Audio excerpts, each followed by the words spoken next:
Olá, boa noite. Veja no Brasil TV de hoje, segunda-feira, dia 15 de fevereiro. O Instituto Adolfo Lutz confirmou transmissões locais no estado de São Paulo da nova variante brasileira do coronavírus. Aglomeração e eventos lotados no Distrito Federal. Com a fiscalização, vários estabelecimentos foram interditados. A vacinação contra a Covid para idosos no Rio será suspensa a partir de quarta-feira.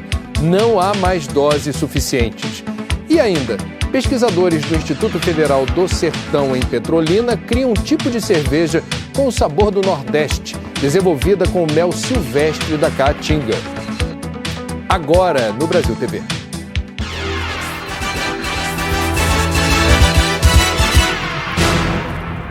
A nova variante brasileira do coronavírus, também conhecida como variante P1, já está circulando pelo estado de São Paulo. O governo paulista confirmou ao todo 25 casos na capital, em Araraquara e em Jaú, no interior. O contágio com a variante que veio da Grã-Bretanha foi descartado pelo governo do estado hoje cedo.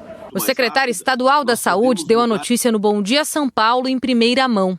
Agora pela manhã, por coincidência, a pesquisadora Esther Sabino nos comunicou que das 3 cepas que haviam sido colocadas como cepas britânicas, elas foram ressequenciadas e afastou-se a possibilidade da cepa britânica. Por outro lado, nos deixa mais tranquilos, porque nós não teríamos 2 cepas diferentes circulando, mas sim uma nova cepa mutagênica. Com a cepa da Grã-Bretanha descartada, agora nós temos no estado 25 casos da variante brasileira, 12 em Araraquara, 3 em Jaú e 10 na capital.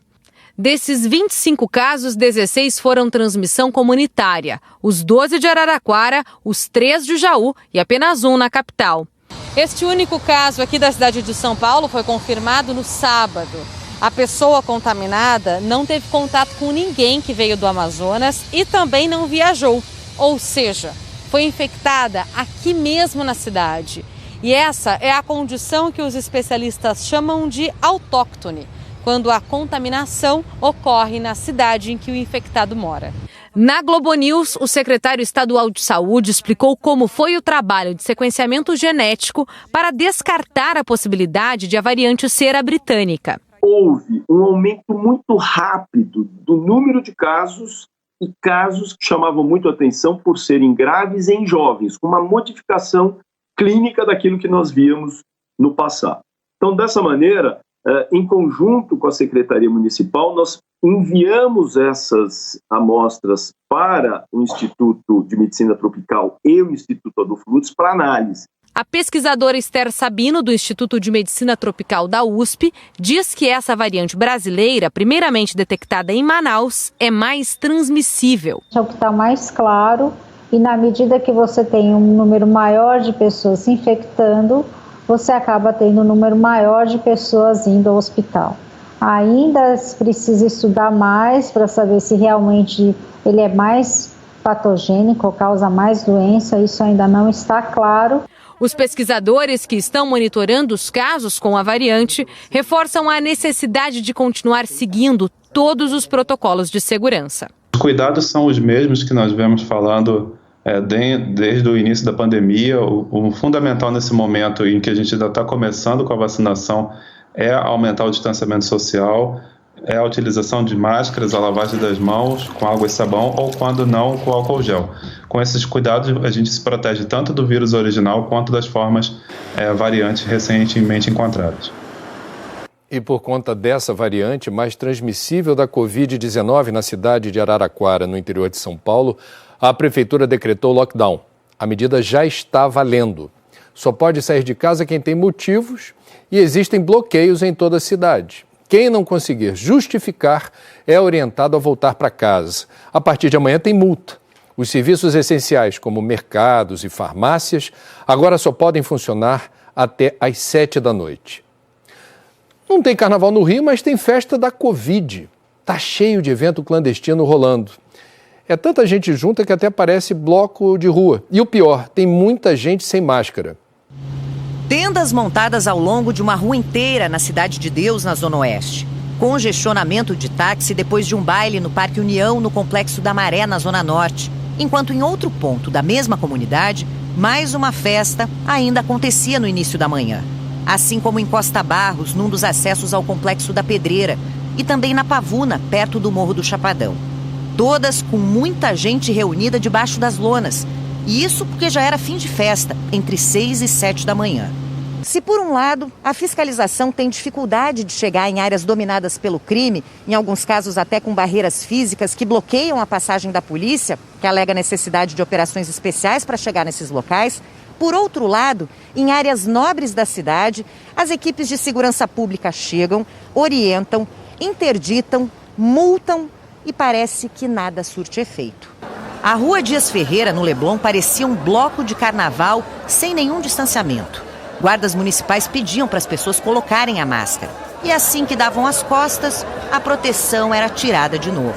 Teve gente que enfrentou os fiscais, protestou e continuou a curtição como se não fosse nada. Boa noite. A colocação da máscara, por favor?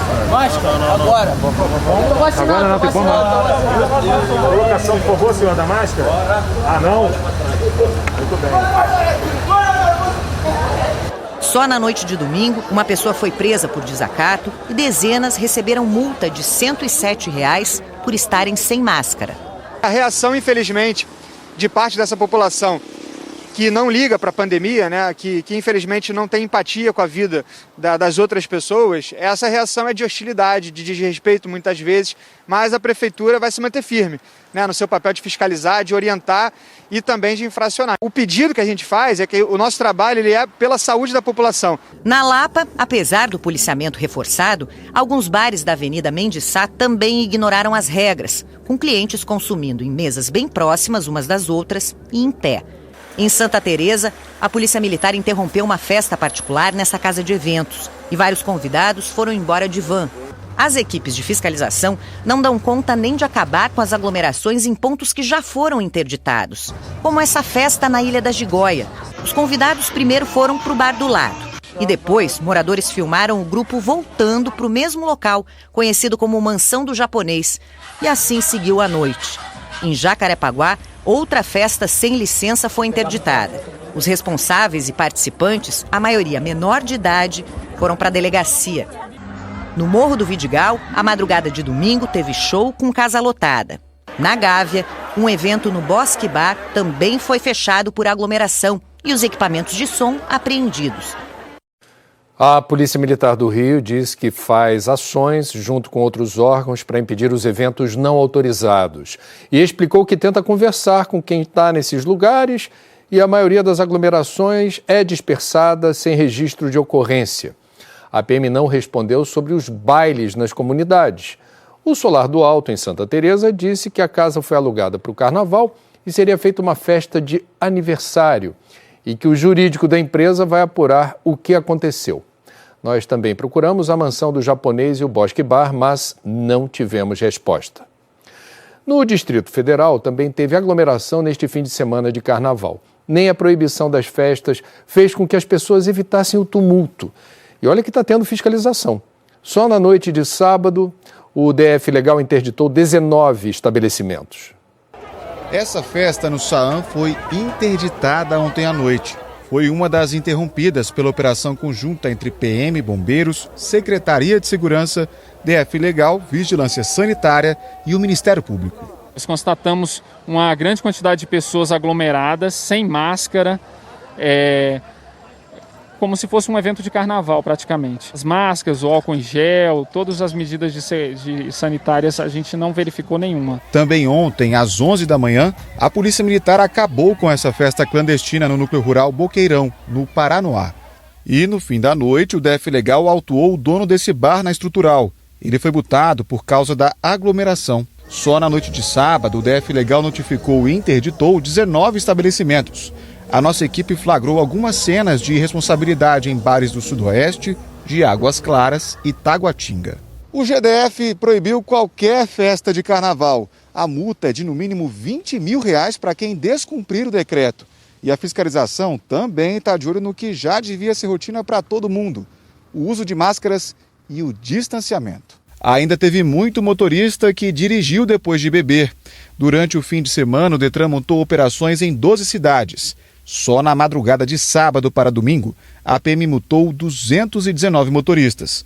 No sábado, a Polícia Rodoviária Federal prendeu 49 pessoas por embriaguez ao volante, nas BRs que cortam o DF, incluindo cidades do entorno. Em Minas Gerais, as festas de carnaval também estão proibidas por decretos em muitas cidades. Mas nesse fim de semana, a Polícia Militar Mineira também encerrou diversos eventos clandestinos. Um fim de semana marcado pelo desrespeito às regras de isolamento social, né? Na região metropolitana foram várias ocorrências registradas pela Polícia Militar e também as guardas civis dos municípios. Em Contagem, por exemplo, uma festa, um show de rock realizado na cidade contou com mais de 500 pessoas. As equipes de fiscalização da Prefeitura de Contagem e também da Vigilância Sanitária estiveram no local e interditaram a festa. Os organizadores disseram que tinham autorização para realizar esse evento e também seguiam as normas de segurança, mas a Prefeitura disse que não tinha essa autorização.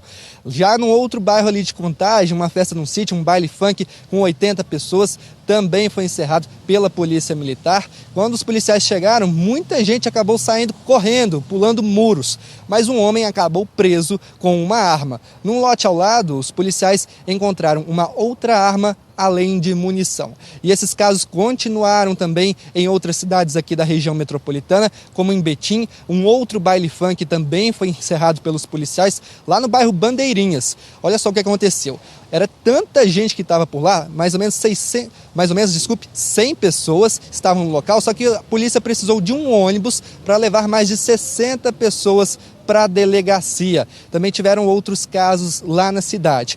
Em Ribeirão das Neves, a polícia registrou 3 ocorrências de aglomerações. Uma festa no bairro Alterosa e outras também nos bairros San Remo e Veneza. Em uma delas, num barzinho, 200 pessoas estavam aglomeradas no barzinho, o dono do bar foi preso. Em outro bar, 40 pessoas acompanhavam um show de pagode, a dona também foi encaminhada para a delegacia. E num sítio, uma festa com mais ou menos 70 pessoas também foi encerrada pela polícia.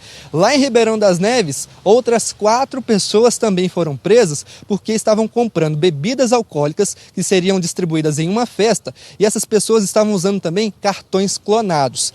Aqui em Belo Horizonte, a festa aconteceu no bairro Braunas, ali na região da Pampulha, cerca de 200 jovens se aglomerando ali naquela região, em um sítio que fica por ali, e a maioria não usava máscara. Estes são só alguns dos exemplos de irresponsabilidade e imprudência registrados neste fim de semana, primeiro fim de semana do Carnaval. A gente fala agora sobre a vacinação contra a Covid-19. No Rio de Janeiro, hoje foi dia de vacinar quem tem 84 anos. E amanhã, no feriado, pode se vacinar quem tem 83. Mas na quarta-feira de cinzas, a vacinação nos postos será interrompida e não tem ainda data para voltar. O Edivaldo Dondossola explica para a gente. A Prefeitura já avisou que só tem doses suficientes para mais hoje e amanhã. Na quarta-feira, a vacinação será interrompida e só será retomada quando novos estoques chegarem. Mas nesse posto aqui onde nós estamos, que fica na zona norte da cidade, já chegou a faltar vacina hoje mesmo. Mais cedo, por cerca de meia hora, as doses acabaram por causa do movimento intenso. E aí tiveram que buscar mais doses em um outro posto. Só então a vacinação pôde continuar. Hoje está sendo aplicada a primeira dose para idosos de 84 anos. E amanhã, para quem tem 83. Para aqueles que já tomaram a primeira dose e tomariam a segunda nessa semana, a Prefeitura disse que essa segunda aplicação será mantida. É que o município informou que fez uma reserva de vacinas para essa segunda etapa. Mas reforçando, para a primeira dose, a vacinação será interrompida na próxima quarta-feira. Até agora, cerca de 244 mil moradores da cidade já foram vacinados, o que corresponde a cerca de 3% do total da população. Em Curitiba, a Prefeitura também ligou o sinal de alerta para uma possível falta de doses e parou de agendar a vacinação. A Ana Zimmermann tem as informações. Curitiba programou a vacinação de idosos entre 89 a 85 anos durante toda essa semana, até sexta-feira. O problema é ampliar esses grupos de vacinação. A Secretaria de Saúde diz que não vai ampliar a faixa até 80 anos, por exemplo, enquanto o Ministério da Saúde não mandar mais doses. A gente perguntou ao Ministério da Saúde se há uma previsão do envio de novas remessas, mas até agora a gente não teve resposta. A Prefeitura diz que todas as pessoas que já receberam ou que vão receber a primeira dose essa semana estão com a segunda dose garantida. São cerca de 62 mil pessoas, entre idosos, profissionais de saúde e indígenas. Para a segunda aplicação, Curitiba tem em mãos 23 mil doses. Elas já foram enviadas pelo Ministério da Saúde, estão com o governo do estado para serem repassadas para a Prefeitura de Curitiba. Belo Horizonte continuou hoje a vacinação contra a Covid-19 para idosos entre 86 e 88 anos. Na região metropolitana de BH, Betim começou pela manhã a vacinação contra a Covid para idosos. Outras grandes cidades da região ainda vão iniciar a imunização nesta semana. Os mais velhos são prioridade quando o assunto é a vacina contra a Covid-19. Em Belo Horizonte, idosos começaram a receber as doses na semana passada. Algumas cidades da região metropolitana estão se organizando para começar a vacinar os idosos ainda nesta semana. Em Betim, terceira maior cidade da Grande BH, a vacinação começou hoje. O município de Ribeirão das Neves recebeu 1.470 doses da Coronavac. Começa a partir de amanhã a vacinação dos idosos acima de 89 anos. Será nas 3 regiões de Neves, região central, região de Justinópolis e região do Veneza. Mesmo com essa primeira fase de imunização, a cidade diz que as doses recebidas ainda não são suficientes para atender todas as pessoas dos grupos prioritários. Na cidade de Ibirité, a vacinação em idosos acima de 80 anos e acamados também vai começar. Os acamados serão vacinados em casa. Temos a listagem, os endereços, com acompanhamento da atenção básica, e a equipe vai até a casa do paciente para vacinar. 20 unidades básicas de saúde estão abertas com salas de vacinação e a expectativa do município é conseguir imunizar todos os idosos cadastrados. As vacinas são repassadas do Ministério da Saúde para o governo do estado, que em seguida encaminha para os municípios. Especialistas de saúde alertam sobre a importância de cada cidade ter um plano de ação para que, quando essas vacinas forem entregues, eles consigam imunizar a população de idosos o mais rápido possível, justamente por eles serem o público mais vulnerável ao vírus. A agilização da vacinação ela é extremamente importante porque é o único mecanismo que nós temos para concretamente e seguramente diminuir a mortalidade e a morbidade, os casos graves e as mortes das doenças. Priorizou-se a população de mais de 60 anos porque é onde nós temos a maior parte dos casos graves e das mortes da doença. A seguir, um passeio pelo sítio Burle Marx, que é candidato a Patrimônio Cultural da Humanidade. Já, já.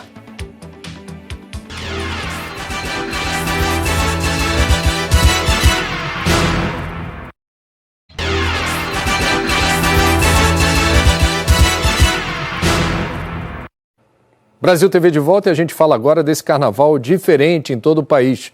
Por causa do cancelamento dos pontos facultativos em mais de 20 estados, o setor hoteleiro é um dos que mais sentem. Em Sergipe, destino muito procurado para o descanso nesse período, a ocupação média nos hotéis está em torno de 45%, bem abaixo do registrado em anos anteriores. É comum no carnaval Sergipe receber muitos turistas que fogem da agitação desse período e a ocupação dos hotéis ficar em torno de 90%. Sem carnaval, o fluxo de visitantes ficou bem distante disso. Nesse hotel, na Orla da Atalaia, a taxa de ocupação só passou de 60% por conta de hóspedes corporativos, que são aqueles que estão a serviço na cidade. A parcela de turistas de lazer é pequena. A ocupação do hotel está em média de 60% a 65%. Está muito longe do que a gente esperava, do que a gente planeja anualmente. Então, por conta dos decretos, não somente em Aracaju, em Sergipe, mas também em outros estados. Porque o nosso principal eixo é Bahia. Então, as pessoas procuram Aracaju para descansar. Então, como não está tendo festa nesses lugares, a procura caiu muito, está muito baixa em relação aos anos anteriores. A ABIH, Associação Brasileira da Indústria de Hotéis em Sergipe, informou que está tratando esses dias como um fim de semana comum, por conta de não ter havido ponto facultativo de carnaval em mais de 20 estados. A taxa média de ocupação dos hotéis em Sergipe está em 45%. Esse hotel já se preparava para baixa ocupação. Mesmo assim, trouxe o clima de carnaval para os ambientes. Na área das piscinas, som ao vivo, mas no ritmo tranquilo. Dentro da realidade da pandemia, sem carnaval e ponto facultativo na maioria dos estados, a ocupação ainda superou a expectativa do hotel. Foi uma surpresa, considerando que não esperávamos o número de adesão ao nosso hotel para esse período. O hotel dispõe de 50% dos apartamentos e desses 50% nós chegamos a atender 80%, a disponibilizar, a vender 80%. A cerveja é uma das bebidas preferidas dos brasileiros e a terceira mais popular do mundo. Esse título chamou a atenção de pesquisadores do Instituto Federal Sertão, em Petrolina, que pela primeira vez criaram e registraram no mercado um tipo de cerveja com o sabor do Nordeste. Ela é desenvolvida com o mel silvestre da Caatinga. Água, lúpulo, malte, levedura. Quem entende de bebida reconhece facilmente. São os ingredientes básicos para a fabricação da cerveja. Nós estamos produzindo vários estilos clássicos de cerveja, né? Estilos europeus, americanos, artesanais. Mas dentro desses estilos clássicos a gente está procurando usar ingredientes nativos da região, né? Pois é, essa não é uma cerveja comum. O diferencial é a adição de um ingrediente encontrado apenas no sertão, o mel orgânico e silvestre, produzido por abelhas que polinizam as flores da Caatinga. Nós fomos desafiados, né, por uma empresa produtora de mel aqui na nossa região a criar uma cerveja onde o mel deles fosse a estrela. Diferente de outras cervejas que utilizam o mel apenas para apurar o açúcar, que acaba se transformando em álcool, esta cerveja aqui faz deste ingrediente o principal protagonista da composição. Especialistas na bebida dizem que o sabor do mel é realmente marcante nela. E eu posso garantir que o cheiro também é. O desenvolvimento e os experimentos da cerveja são feitos no Laboratório de Bebidas do IF Sertão Campus Petrolina, sob a coordenação do professor Marcos Lima. A receita pronta é repassada para a empresa fabricante que fez a proposta ao Instituto e que já registrou o produto no Ministério da Agricultura, Pecuária e Abastecimento. A previsão é de que mais 3 receitas sejam desenvolvidas aqui e entregues à empresa. O projeto segue até dezembro e conta com a participação de 19 alunos bolsistas. A cerveja, uma das paixões nacionais, também tem gerado conhecimento e aprendizado no IF Sertão. Débora, estudante do curso de Tecnologia em Alimentos, está apaixonada pela experiência. Ter a oportunidade de estar aqui é realmente muito gratificante, porque cada dia que passa é um aprendizado e cada vez mais eu estou tendo a certeza que essa é a área que eu quero seguir. E a gente encerra o Brasil TV de hoje com um tesouro do Rio, o sítio Burle Marx, que é candidato a Patrimônio Cultural da Humanidade, um passeio imperdível na cidade.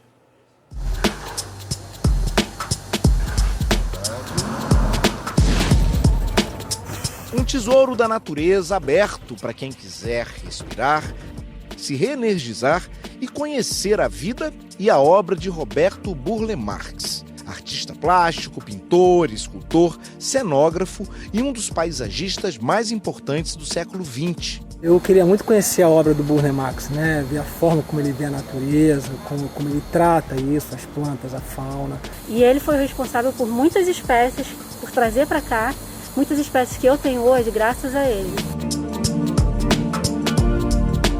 Roberto Burle Marx viveu aqui neste lugar entre 1973 e 1994, quando ele morreu aos 84 anos, deixando aqui cerca de 3.500 espécies de plantas tropicais.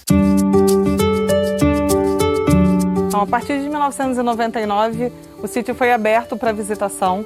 É um espaço onde as pessoas podem vir para poder conhecer o legado deixado pelo Burle Marx. É um grande laboratório do qual ele utilizou para poder a trabalhar e fazer os jardins, os mais de 2.000 projetos paisagísticos que estão espalhados pelo mundo. Nesse período de pandemia, as visitas acontecem de terça a sexta, todas agendadas pela internet, nos horários de 1h da tarde, 1h30 e 2h da tarde. O Matheus, que é um dos guias, conversa inclusive em português e inglês com as pessoas que vêm aqui. Queria que você me falasse o contexto, o conteúdo dessa visita, Matheus. Então, ela é uma visita de mais ou menos 1h30, onde a gente vai conhecer o sítio, que foi o lugar onde ele trazia essa coleção de plantas dele e foi um lugar onde ele usou como um grande laboratório, né? Cada grupo tem no máximo 5 pessoas e o ingresso custa R$10. Acho que nesse momento a gente está precisando de ar livre, passear, tá assim, nos lugares abertos, né? Aqui é perfeito. É tipo a terapia, né? Ver as plantas, né? Conhecer, né? Para mim foi muito bom, foi maravilhoso. O ponto de partida da visita é o centro de recepção. Em seguida, o público vai conhecer a casa onde Burle Marx viveu, tendo acesso a coleções de arte, objetos pessoais, a cozinha que Burle tanto adorava, com direito a receitas que ele criou, e o quarto de dormir. Próxima parada é a Igreja de Santo Antônio da Bica, que já existia neste lugar, datando do século XVIII. Depois é a vez de conhecer o ateliê que o próprio Burle Marx criou, mas morreu antes de utilizar. E a visita termina nas trilhas, cercadas de tantas e tantas espécies de plantas tropicais. É por tudo isso que o sítio Burle Marx é candidato pela Unesco a Patrimônio Cultural da Humanidade. O Brasil TV fica por aqui. Outras notícias logo mais no Jornal Nacional às 8h30 da noite, hora de Brasília. Uma ótima noite para você e até amanhã.